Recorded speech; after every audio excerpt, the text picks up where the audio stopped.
పరిశ్రమల్లో ఉద్యోగులు కార్మికులకు భద్రత రక్షణ కల్పించి వేతనాలు పెంచాలని ప్రధాన డిమాండ్లతో సిపిఎం ఆధ్వర్యంలో చేపట్టిన బైక్ యాత్ర అనకాపల్లి జిల్లా పాయకరావుపేట చేరుకుంది. సిపిఎం జిల్లా కార్యదర్శి లోకనాథం మాట్లాడుతూ ఫార్మా కంపెనీల ప్రమాదాల నివారణకై ప్రభుత్వాలు యాజమాన్యాలు పటిష్ట చర్యలు తీసుకోవాలని అన్నారు.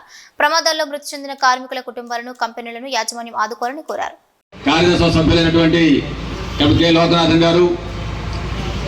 ఈ రథయాత్రలో పాల్గొన్నటువంటి ప్రభావిత గ్రామాలు మండలాల్లో తిరుగుతూ ఈ నెల 20వ తేదీన అనకాపల్లి చేరుకుని అస్తాపురం ప్రాంతంలో బహిరంగ సభ నిర్వహించడం జరుగుతుంది.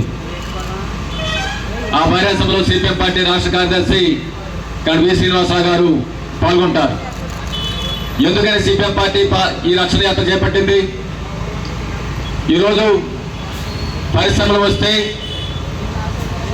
ప్రజలకు మేలు జరుగుతుంది, యువతకు ఉపాధి లభిస్తుంది, పరిశ్రమ వచ్చినటువంటి ప్రాంతాలు మండలాలు జిల్లాలు అభివృద్ధి అవుతాయని చెప్పని ప్రభుత్వాలు యాగరు పెడుతున్నాయి.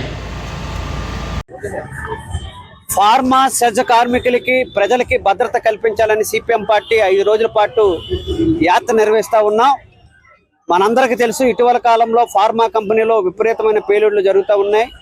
వెళ్ళిన వాళ్ళు వస్తారా రారని బితుకుమంటూ బ్రతకాల్సిన స్థితి ఏర్పడతా ఉంది. యాజమాన్యాలు ఇష్టారాజ్యంగా వ్యవహారం చేస్తున్నారు, చట్టాలు కూడా ఉల్లంఘన చేస్తూ ఉన్నారు.